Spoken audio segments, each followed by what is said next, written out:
Isso é interessante. Então, continuo citando o meu querido Michel Foucault.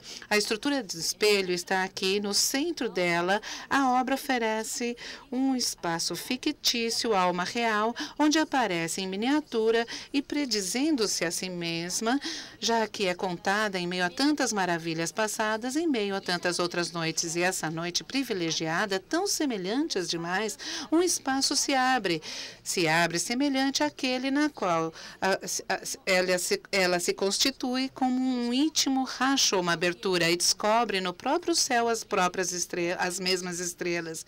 Se poderia dizer que há uma noite a mais e que somente 1000 teriam sido suficientes. É a noite que conta a própria história da noite, de tudo o que está acontecendo.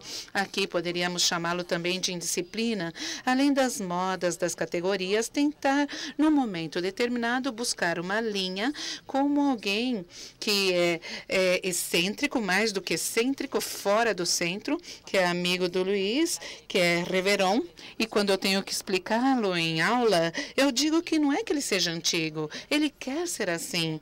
E, a partir de Baudelaire, há esta ansiedade de que todos devem ser extraordinariamente modernos. Eu peço desculpa novamente a tradução, que estou muito rápida, e aqui, como disse Ligia Clark, que busca as dobras e que ela mesma vai se tornando moda. E há algo redundante e inacabado na história de Sherazade. Aqui eu vou mencionar novamente que há algo de sonho do outro. E aqui eu lembro de uma história maravilhosa de Leila Sevar, na qual o H aspirado em francês se perde completamente quando nós pronunciamos Sherazade. Não é Sherazade, é Sherazade. E nesse pequeno H aspirado em francês, que é um idioma como o castelhano, onde o H desaparece completamente, é o que desaparece, o que excede, que não existe mais. Isso remete novamente à imagem divertidíssima dos anos 80, onde se reflete sobre todos esses Hs que deixaram de ser pronunciados e fazem parte desse discurso oculto. Oculto e também o que é escondido, aquilo que é riscado ou não riscado. Essa nova Sherazade, ao mesmo tempo, dentro e fora, representa a essência de uma história inconcluída, que não pode ser terminada, porque quando a história é terminada, começa a outra, e diriam os psicanalistas que sem perda não há relato, e todos concordamos que quando nós estamos felizes, nós temos tudo, nós achamos que temos tudo e não precisamos de nada mais e nem contar nada a ninguém. Aqui eu menciono outro personagem, que é Cy Twombly, com as personagens Cabeça de Domitila, em que nada se revela. Novamente a questão da H aspirada de Sherazade.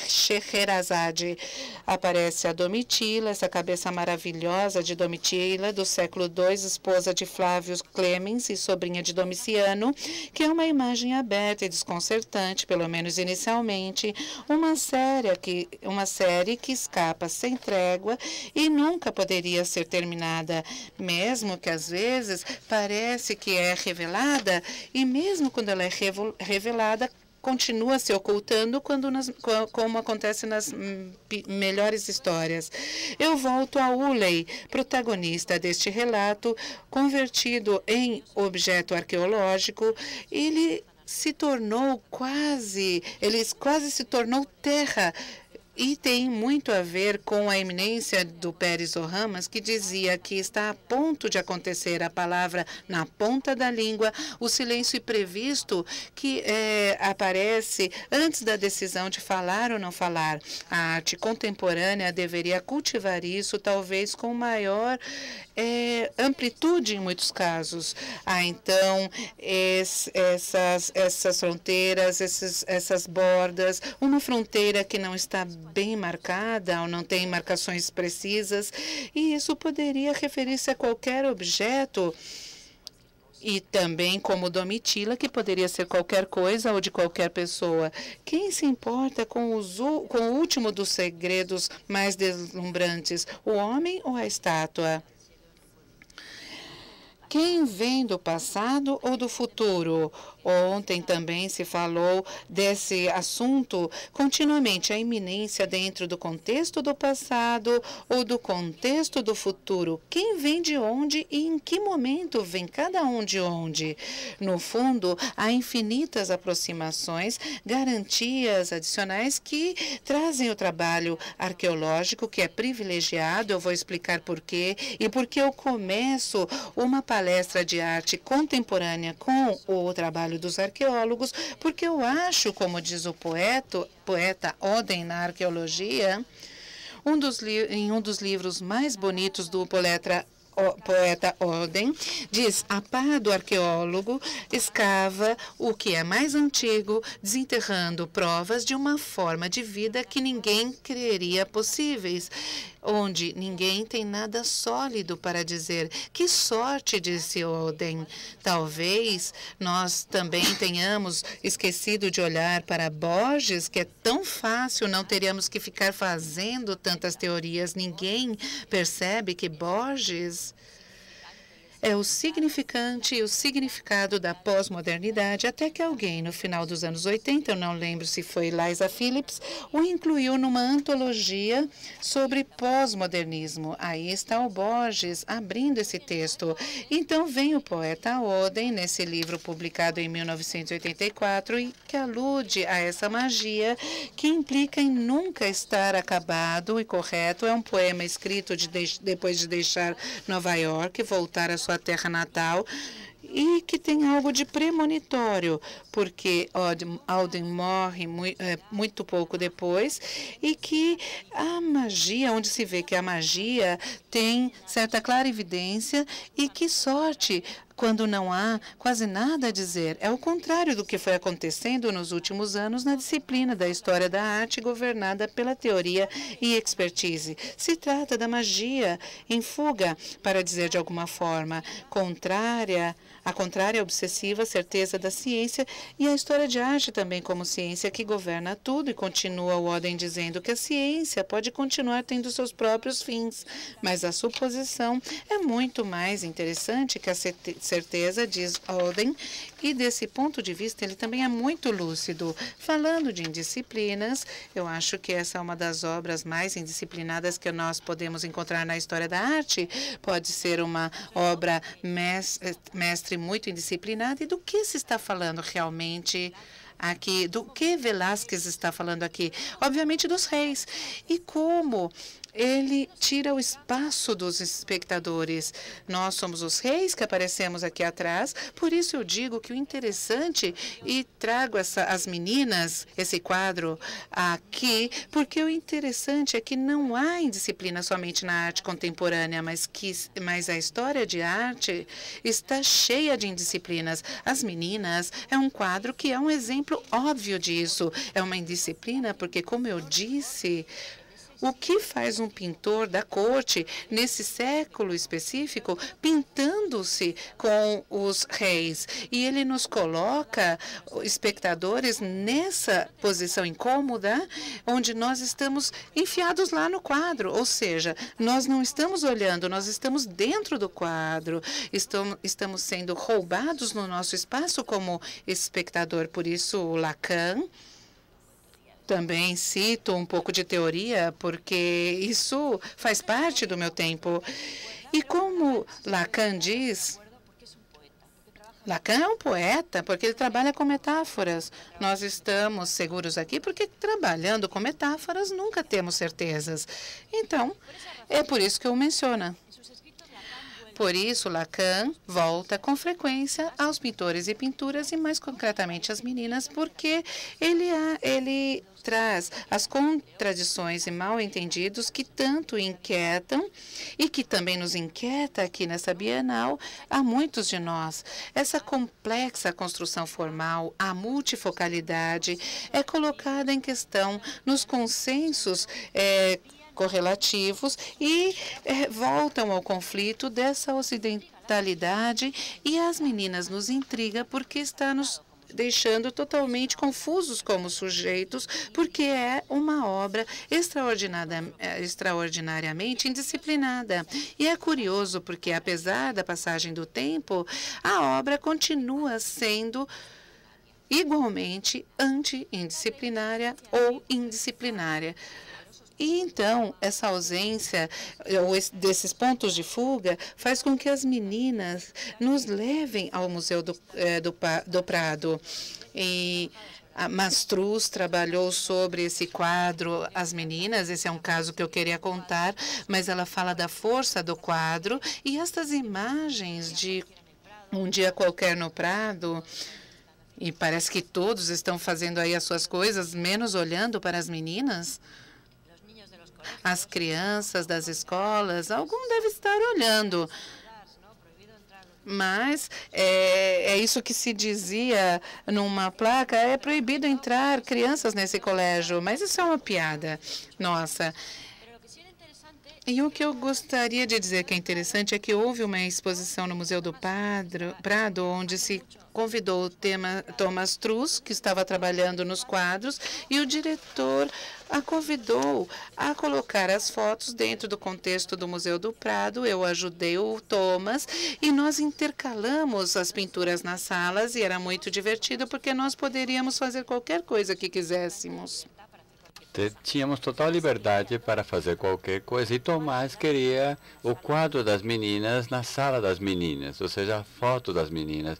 Não conseguimos, a obra é tão poderosa que não conseguimos colocar uma foto ali, tivemos que colocar em outro lugar no museu, porque era impossível.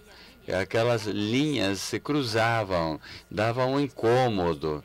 É a mesma incômodo que tem os espectadores diante das meninas. Talvez por isso eles não enxergam, porque gera uma inquietude, porque nos tornou sujeitos que enxergam. Aqui as crianças estão tomando notas, tadinhos deles, e aqui encontramos as Truss, no Hermitage. E faz um jogo muito típico das meninas nessa indisciplina como parte do jogo. O fato quando o espectador se transforma naquele que olha, que é enxergado e que entra na cena. Então aqui estão vendo um quadro, mas o objetivo do fotógrafo somos nós. Então aqui é um jogo muito peculiar, no qual nós estamos numa posição incômoda. Nessa indisciplina, falando das indisciplinas, eu apenas posso colocar essa imagem. São imagens de Thomas Truss, Sir George Reynolds, uma típica imagem do século XVIII, mas não tão típica, em que, de novo, estamos olhando para nós e colocando-nos numa posição muito incômoda. Nós somos o sol que não deixa ele enxergar, e nós estamos colocados, então, numa situação incômoda, fora do disciplinar. Essa é uma imagem muito curiosa. Também, nesse caso, é um pintor espanhol, Oroya, que faz um retrato ao fotógrafo amigo Crensen e faz a mesma coisa. Ele está olhando para ele, então nos coloca na complicada posição do espectador que está sendo olhado. E essa outra, Sorolla, melhor, Francis faz uma foto de Sorolla.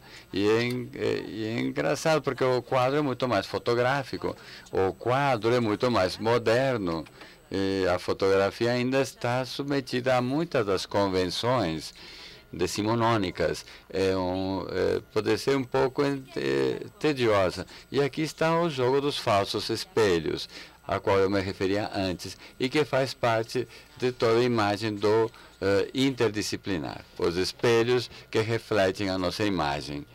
Aqui é o espelho do qual nós formamos parte da mesma forma que nas meninas. E esse espelho, que não é um espelho, mas que parece que é uma reflexão, que devolve uma imagem totalmente diferente. E nesse caso concreto também, os falsos espelhos que coroam essa indisciplina da arte contemporânea. Vou me apressar um pouco, porque não quero que ninguém me diga que estou atrasado, porque se me mostram aquele papelzinho eu vou desmaiar. Então vou rápido. Tacitadin. vou retomar Tacitadine em um certo momento, que nos faz pensar continuamente sobre a iminência e sobre a disciplina e antidisciplina, ou indisciplina. É uma artista muito interessante para muitas questões. E mais interessante, o trabalho que apresentou no New Museum, Five Americans, há um ano, entre esses Five Americans estava o Sr. Mereto, Julie Mereto, a arte heróica. Não? Eu estou falando da arte anti-heróica, ou das funções anti-heróicas.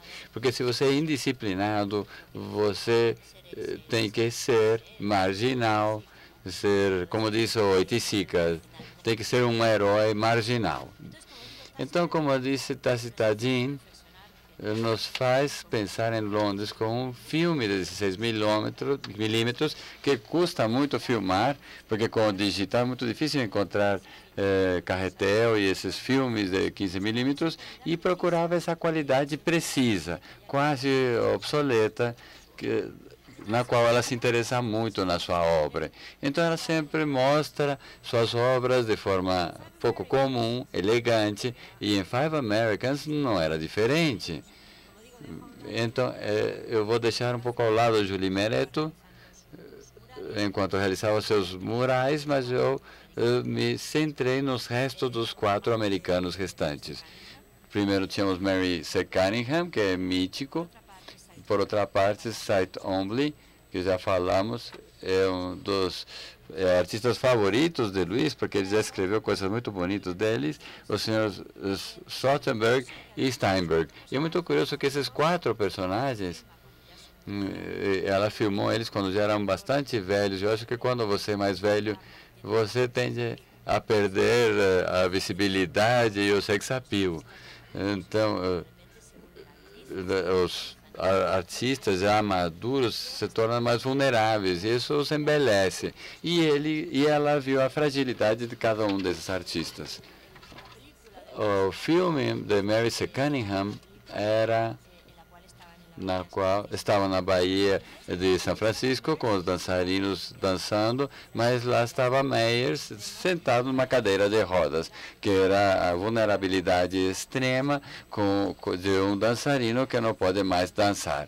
Então, nesse momento, já não podia caminhar, já não podia ser herói, já estava na margem, tinha passado muito tempo. Então tínhamos esse jogo de luzes muito belo, e ele vendo a coreografia desse lugar anti-heróico, desse lugar que não interessa tanto ao espectador, porque já era um mito, mas um grande mito, que teve sua vida mudada. Sight Ombley, que aparece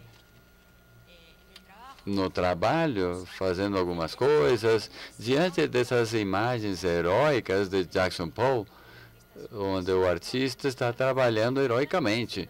Aí aparecem os personagens obstinados para repetir a labor, o trabalho. Aqui, Claes Oldenburg, ele está limpando com um pequeno pincel, como faria a minha mãe, seus objetos mais valiosos na vitrine. Isso é o mais cotidiano, menos heróico, é o mais comum, o mais humano que ele está fazendo. E isso dá uma dimensão diferente do que é a beleza, e de onde estão as perguntas e onde estão as respostas.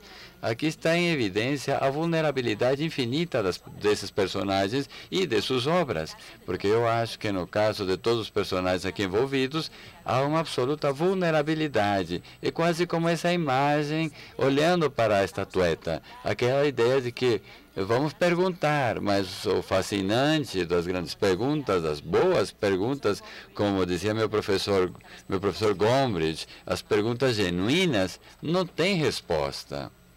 E eu acho que esse é o ponto. E aqui temos Leo Steinberg, que não concordou que fosse filmado enquanto escrevia. E eu acho que é justo, porque ele estava muito apressado.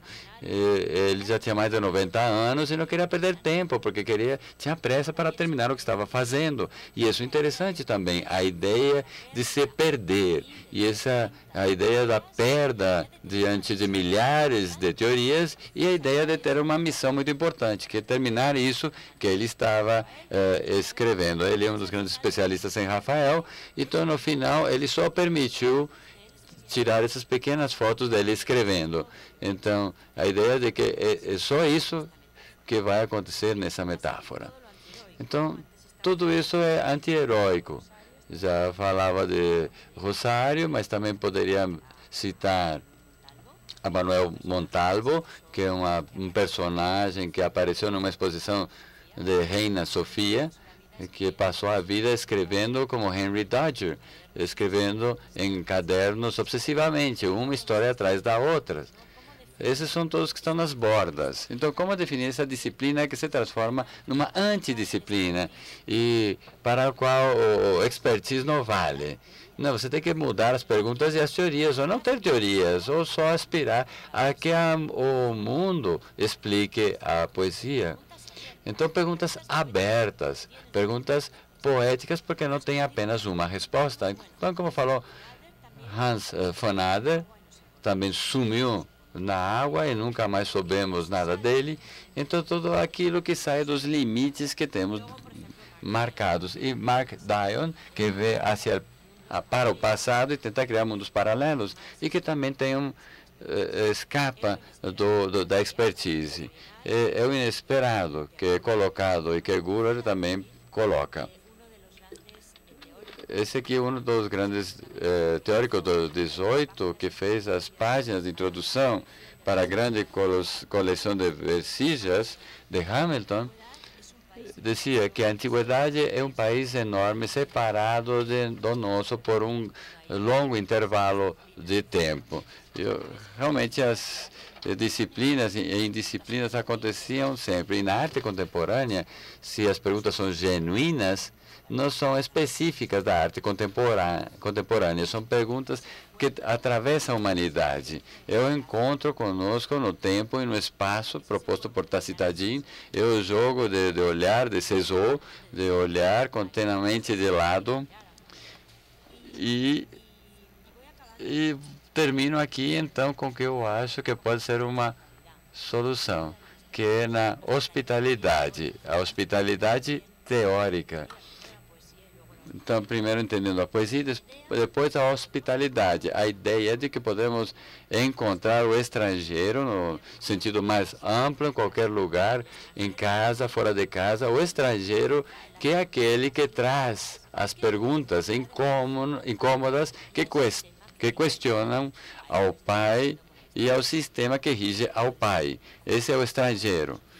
Mas também pode ser um estrangeiro no sentido amplo, alguém que vem de fora desse mundo ocidental, ao qual todos nós, como coletividade, pertencemos. Então, a qualidade do estrangeiro é uma coisa passageira. No fundo, você perde essa qualidade quando se estabelece em esse lugar diferente, quando as perguntas são incorporadas. Então, ao encontrá-lo, podemos fechar ou abrir as nossas portas, mas o essencial é produzir o encontro, e numa borda onde existe a hospitalidade, nem dentro nem fora, nessa borda. É como o H aspirado, essa borda onde falta o que foi, o que pode ser, o que será. E talvez, por esse motivo, Sheridan é quem dedicou umas belas reflexões a essa questão. Derrida, nesse texto clássico, que escreve com uma colega, eu acho que esse texto não é como hospitalidade.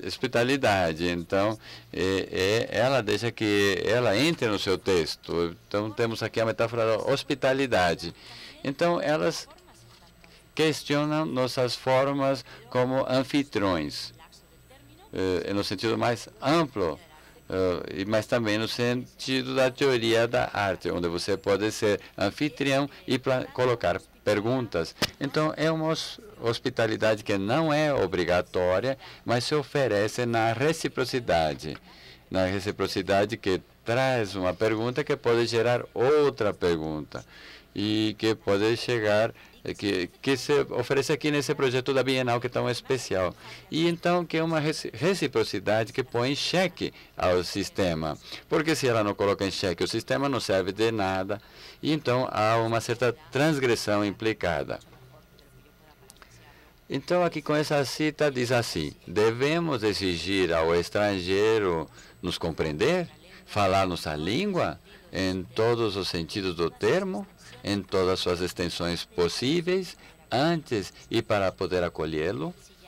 Se ele já falasse a nossa língua, com tudo que isso implica, se já compartilhássemos tudo o que é compartilhado com essa língua, o estrangeiro seria um estrangeiro e poderíamos falar sobre ele e dar hospitalidade. O paradoxo está ali. E eu vou terminar então com este paradoxo, porque eu acho que a lei da autêntica hospitalidade, a que pode fazer com que a disciplina se transforme em antidisciplina ou indisciplina e que deixa a expertise sem nada, apenas com perguntas, porque o especialista está aí para questionar, isto está fora, está dentro. E por isso eu gosto isso, o que está na borda, na fronteira. Então, a autêntica hospitalidade consiste em abrir a porta ao que há de mais absoluto, que é o que mora dentro de nós, que não tem referências nem transferências, e abrir essa porta, inclusive às vezes sem perguntas, ou formulando a pergunta na sua essência poética, que eu acho que é o que esta Bienal está fazendo.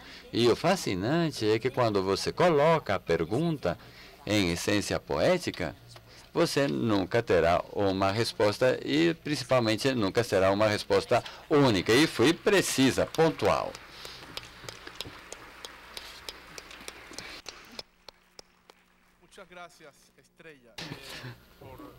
Obrigado, Estrela, porque uma das coisas que eu mais gosto do trabalho da Estrela é como ela pensa no tecido das imagens e tecendo imagens.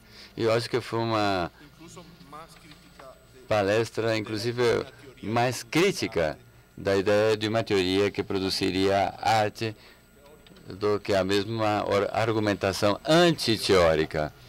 Nesse sentido, estamos... Um arte que não é produto, sino que produz pensamento. E muitas gracias por esta linda reflexão. E a ideia do estrangeiro, a construção... E essa ideia do estrangeiro, a construção da figura do estrangeiro como um desafio antidisciplinar. Então, eu vou convidar a Stephen, que venha aqui, e Nelson, por favor, venham aqui para abrir uma sessão de perguntas com o público. Mas ficou 3 imagens muito fortes.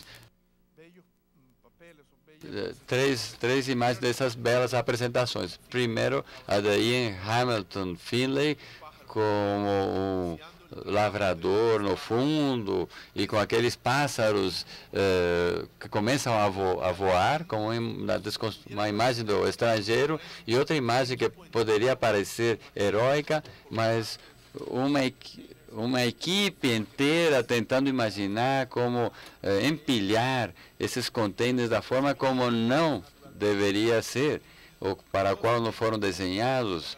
E, curiosamente, na reflexão do Nelson, também a imagem de como refigurar para a cidade esse restante, esse espaço restante, ou esse resto monumental. E o mais bonito é que não é uma figura do artista, é uma negociação coletiva e, obviamente, entre as tantas belas imagens que Estrela nos mostrou, aquela imagem do arqueólogo que vincula com aquele que discutimos ontem. E essa imagem de Merce Cunningham saindo da cena. Achei que constrói um pensamento por si só. Temos alguns minutos ainda para fazer perguntas. Não sei se o público tem perguntas, seria o momento agora.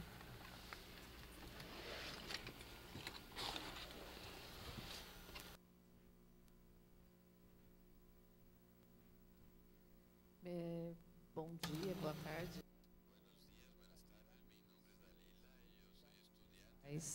E resido próximo a uma das linhas férreas, e há 30 anos que eu acompanho esse... assim, você falando me deu assim uma visão até desse panorama, né? Que eles vão empilhando esses vagões e vão jogando esses vagões. A minha pergunta, na verdade, é a seguinte: esse projeto ele visa só aquela região da Moca, aquele trecho que você mostrou, que também só esses vagões que são de carga, ou vocês pensam em ampliar esse projeto? Porque, coincidentemente, eu vi esses containers, que foi recente, né, esse trabalho que vocês desenvolveram, e eu fiquei me perguntando se eram esses vagões, e eu não sabia do projeto, fiquei sabendo mais a fundo aqui com você. Então, a minha pergunta é essa. Queria saber assim, referente a esse projeto. Eu acho que a ideia é que sejam só esses. Acho que está explicado. Obrigado. Quer dizer, de uma certa maneira, aqueles são paradigmáticos para outras situações e tudo isso. Eu acho que o interessante da arte é essa capacidade dela colocar o dedo no nervo do seu tempo, né? Numa única situação, provocar uma reação em cadeia que provoque uma reflexão sobre questões que transcendem aquele ato em si. Então, eu acho que seria só isso. Mas eu queria só acrescentar duas coisas que me comoveram muito no que foi dito aqui, inclusive, né? A questão do heroísmo. Às vezes, essas manipulações de grandes volumes ou pesos e tudo isso, eles não devem ocultar uma real humildade, no sentido de que o artista, na verdade, ali, ele está ouvindo o material, né? Ele está seguindo o material. Em vez de impor uma forma ao material, ele está seguindo os seus desdobramentos, a sua vida, as suas transformações, ele está acompanhando o material. E, para se capacitar a fazer isso, ele tem que ser extraordinariamente sensível às transformações inerentes ao material, o que é o contrário de um ato que a gente entende por heróico, no sentido de se impor a uma determinada situação. Então, de uma certa maneira, trabalhar esses grandes volumes em aço é um pouco parecido com limpar a estatuetazinha com um pincel também. A questão não está na dimensão do objeto ou do gesto, mas está na natureza do gesto, né? Então, isso eu acho uma coisa muito interessante, a gente pensar um pouco. O monumental pode ser um bibelô, e uma coisa grande pode ser extremamente pequena, né? Então, esse jogo é um jogo que se aprende quando você lida na cidade. A última coisa que eu me apontar é sobre essa ideia de como é que o arqueológico, né, remete a esse estado de suspensão. Quer dizer, o arqueológico não remete para trás, como a Estrela falou. O arqueológico remete para frente, né? Os estados de suspensão, essa expectância,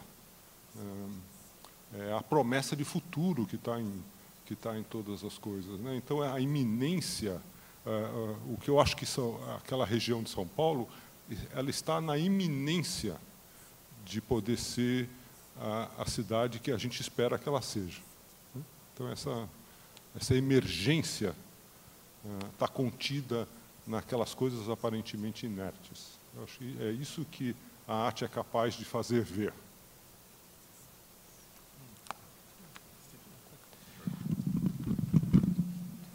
Just wanting to make a remark, unfortunately, in English.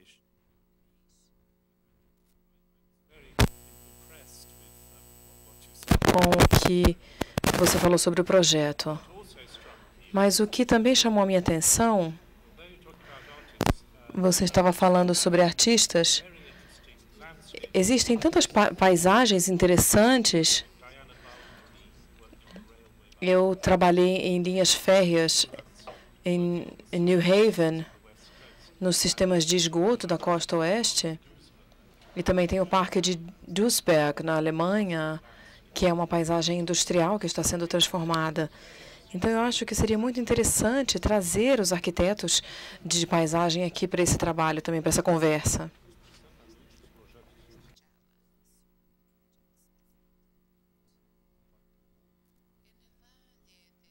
Referenciais, no sentido de que eu acho que também a gente deveria promover maiores integrações e trocar mais experiências com esses trabalhos. Eu admiro muito esses trabalhos.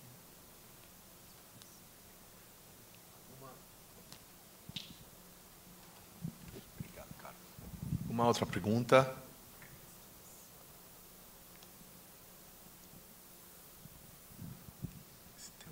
Boa tarde, meu nome é Ana Maria, eu sou professora, não de arte especificamente, mas de história.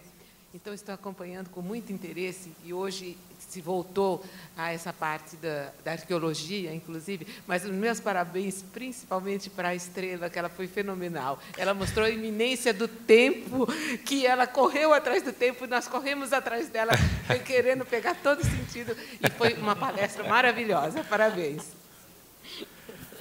Acho que tem uma pergunta lá atrás, não? Ou dois.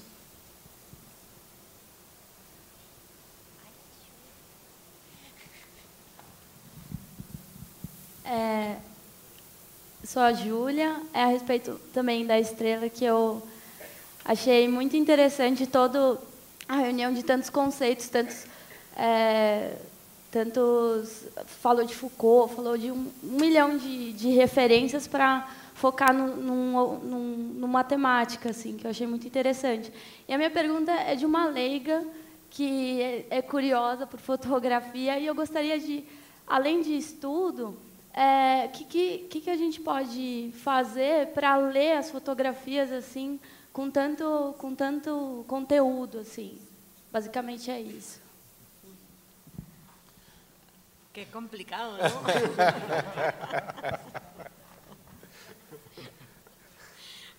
Bueno, creo que yo creo que para eso no hay respuesta ni en la poesía.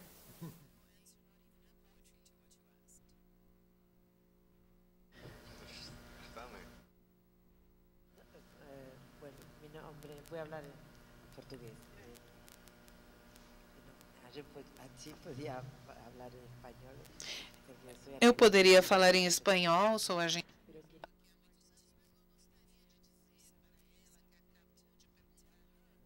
Una fotografía que un poco, creo que la síntesis desta Bienal também está no fato de que quando você entrar talvez,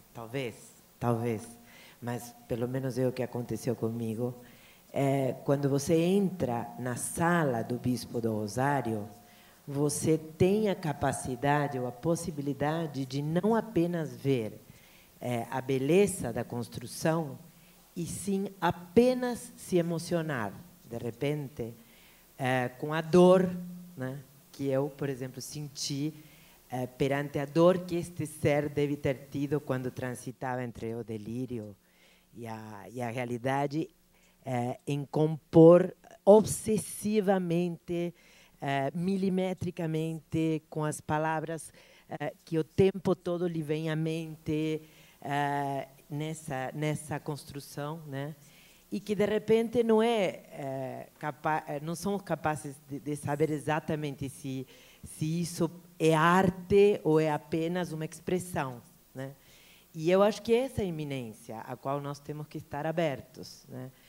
Entrar numa sala e poder observar alguma coisa e que nos encante, ou em outra apenas nos emocionar, enfim, desde um outro lugar, né?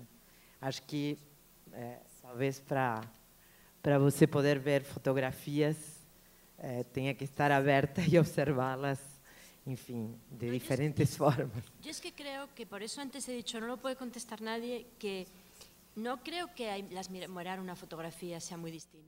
E olhar uma fotografia não seja muito diferente de olhar as meninas. Nós vemos a fotografia como algo...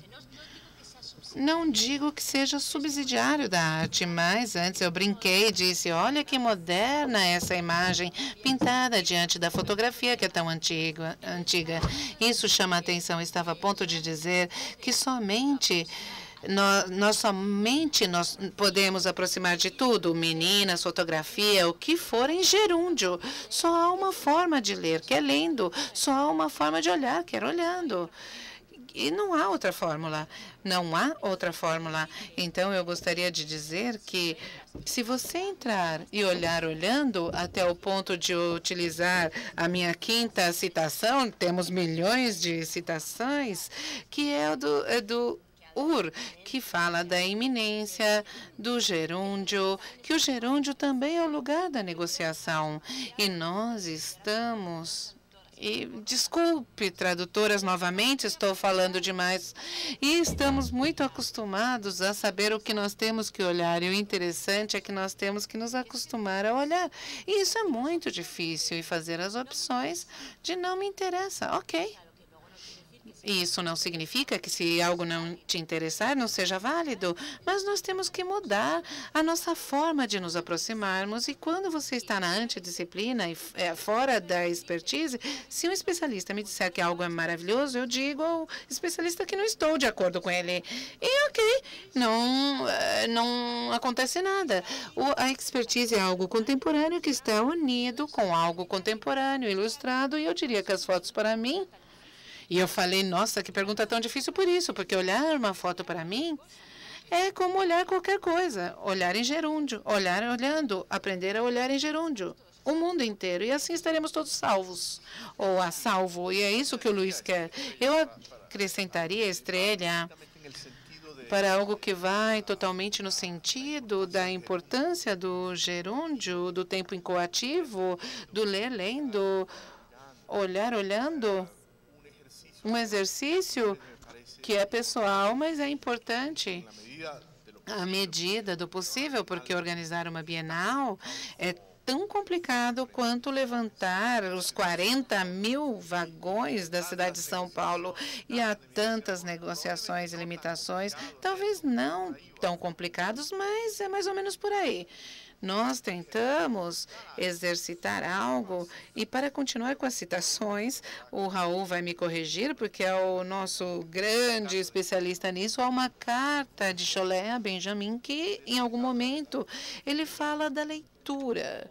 A leitura como se nós não entendêssemos o que nós estamos lendo, e como se a chave do que nós estamos lendo, ao invés de estar nas letras, estivesse na parte branca que está entre as letras. Eu acho que o que a Estrela está dizendo vai nesse sentido, de olhar como se nós não estivéssemos entendendo o que nós estamos vendo. E o olhar da expertise e a sua limitação, porque nós estamos numa leitura absolutamente certa antes de ler, ou do que se vai ler. O especialista já sabe antes, ele sempre sabe antes. E a grande experiência que nós tivemos com a Bienal, e que sempre temos diante das meninas, o Finlay, ou o desafio dos restos para fazer deles formas que tornem a vida mais humana, é estar ali diante de algo que ainda não sabemos. e a capacidade de voltar a olhar como se fosse a primeira vez. É outra coisa que eu penso. E Benjamin diz que a decepção dos visitantes dos museus é que só há quadros coroados. E essa é a chave. Eu gostaria de acrescentar uma coisa. As meninas.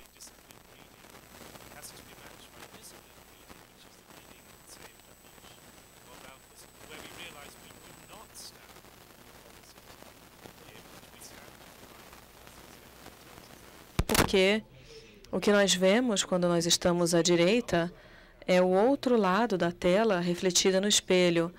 E eu acho que essa é uma leitura fascinante, porque ela é sobre uma disciplina que é tida pelo tempo da ciência, mas é uma leitura que, quando nós vemos a imagem das meninas ali na fotografia, nós precisamos descartar e deixar de lado.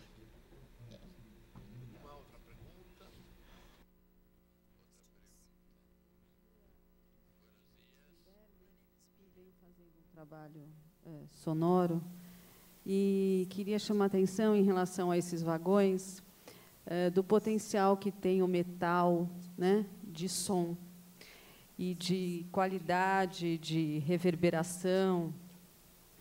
Então, me vem, né, como possibilidade do acontecimento ali naquele espaço, né, de performance, e daqueles vagões também serem um espaço de acontecer arte, de acontecer som, de acontecer vocalizações, o potencial instrumental que tem esse metal, né? Então, acho que eu queria chamar a atenção, além de removê-los, mas de usá-los, né, como um espaço de cultura, um espaço de arte. Então, eu acho que, potencialmente, é muito rico nesse sentido de ser uma paisagem sonora também, né? Não só de mirar, mas também de escutar o metal, o aço. Então, eu acho que isso também se relaciona com a escala que você estava dizendo, né? De uma escala muito grande, mas também pode ser muito delicado. Então, eu penso que existe muita potência nesse espaço dos vagões, da história e toda a qualidade dele. Obrigada aí pelas suas informações. Me trouxe muita criatividade, assim. Valeu. Eu só acrescentaria, concordo plenamente, eu só acrescentaria a ideia de que o que potencializa tudo isso é o reconhecimento de que aquele material ele não está inerte, ele está em movimento, mesmo que parado, né? Ele tem uma trajetória, e o rangido, o estridente do metal está, na verdade, remetendo a essa temporalidade que, às vezes, não é a temporalidade que a gente percebe, né? Porque tem um tempo mais longo a vida do metal, mas ele tá o tempo todo em movimento, né? Então, ele pode carregar tudo isso. Na verdade, para mim, não é nenhuma pergunta em si, mas é mais um depoimento. O encontro de hoje, para mim, foi muito oportuno. Me aquietou quanto às angústias da minha poética, no sentido de que aquilo que eu falo não é aquilo que eu falo, mas pode ser aquilo que eu falo. Isso, para mim, foi muito bom. Não sei se todo mundo entendeu, mas eu entendi para mim, porque eu vim aqui para eu aprender, para eu dialogar. Então, eu queria agradecer nesse sentido. Me aquietou quanto às minha poética. Isso, para mim, é muito importante. Obrigado. Obrigado. Acho que tem uma pergunta aí. Sim. Oi. Minha pergunta é para a Estrela. Que, quando você fala de hospitalidade teórica, me vem uma coisa do gesto ensaístico, do ensaiar, mais do gênero literário, né, não do teatral. E a minha pergunta é como a mediação, que seria os organizadores da Bienal, a própria Bienal, um SESC, como esses lugares mediadores podem oferecer essa abertura que você fala que é meio ignorante no sentido de olhar é o que está para ser olhado e ler é o que está lido. Não existem, vamos dizer, palavras que expliquem as palavras que estão escritas. Elas estão escritas. Como a mediação pode ajudar nisso? Qual é o papel da mediação nisso? Eu creo que es algo fundamental. O sea, uno no puede começar a tentar entender-se. Esse papel de mediadores é um papel visto como algo muito contemporâneo, mas eu acho que a mediação sempre existiu ao longo da história. Havia alguém que conseguia algo e permitia que as coisas acontecessem. Então, nós vimos ontem aquela apresentação fantástica sobre a Sistina Romana e havia o mediador, que é quem fazia com que aquilo acontecesse. Isso, para mim, é fundamental, porque você não pode começar a negociar os significados se você não tiver um território onde encontrá-los. Se não tivesse existido algo como a Bienal, o Sesc, se não houvesse alguém nos reunindo hoje, não poderíamos escutar as opiniões uns dos outros. Isso é fundamental. Mas o que acontece é que, como a mediação tem muito poder, porque pode fazer com que ocorra algo ou não ocorra, este é o problema fundamental da contemporaneidade.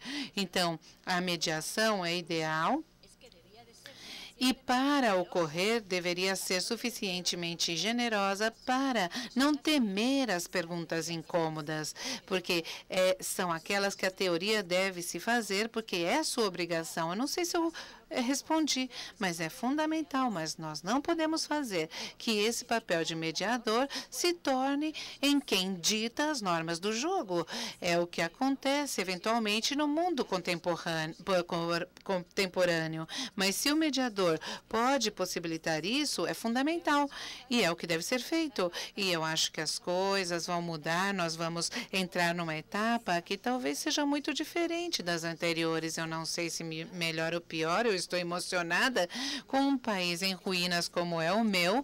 Eu acho que estamos entrando numa etapa muito interessante mundialmente e nós veremos como a mediação redefine o seu papel. Eu acho que também, para tudo isso, é fundamental. Se não há alguém que medie, não se podem fazer as coisas reais. Então, você tem que ser um mediador na sombra, discreto, que não diga que programas iconográficos devem ser pintados em cada uma das partes da capela, não é verdade? É isso, né?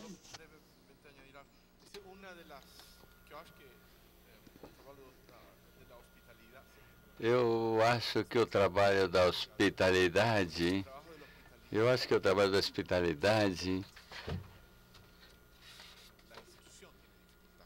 a instituição tem dificuldade com isso. O programador iconográfico, que era a figura do curador há muitos séculos, que definia que ia onde. No caso da Bienal, nós comissionamos obras e não sabíamos que ia ser uma cidade aberta, que iam fazer os arquitetos de cidade aberta, ainda não sei, não sabíamos que ia fazer Bailey, e essa reserva, então, de confiança e não saber, e contribuir ao processo, que vem acompanhado de um trabalho de sintaxe, que também é um trabalho de mediação, colocando umas coisas ao lado das outras, apostando numa certa possibilidade de sentido, porque não é necessariamente assim, pode ser outro sentido, mas digamos que as instituições têm dificuldade com isso. Mais uma pergunta?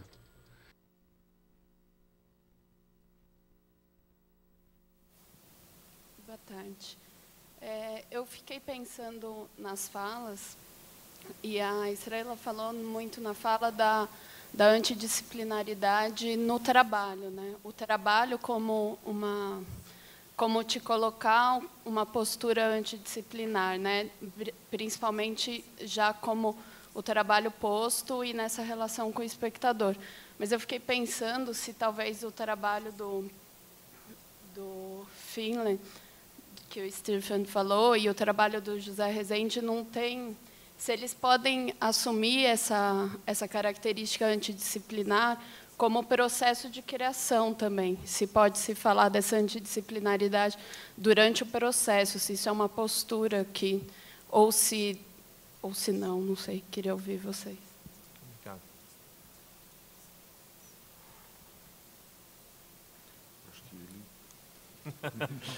Well, this reminds me of the Latin saying, which always resonates in my mind, disciplina remedium peccati. A disciplina é um remédio para o pecado. Mas eu não queria que essa fosse a mensagem dessa palestra. Eu acho que no caso de Finlay, é simplesmente um tipo extraordinário de amplificação do que um poeta faz,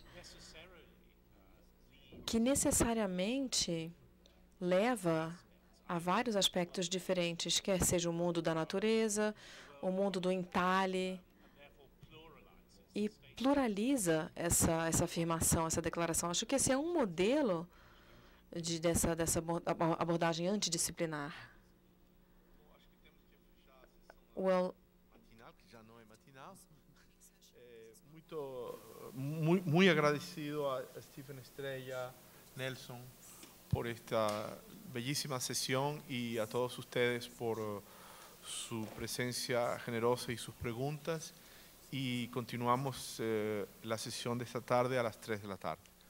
Muito obrigado.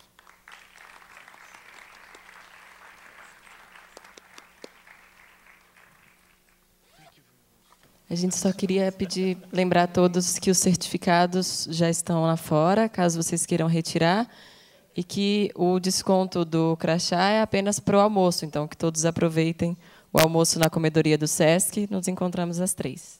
Obrigada.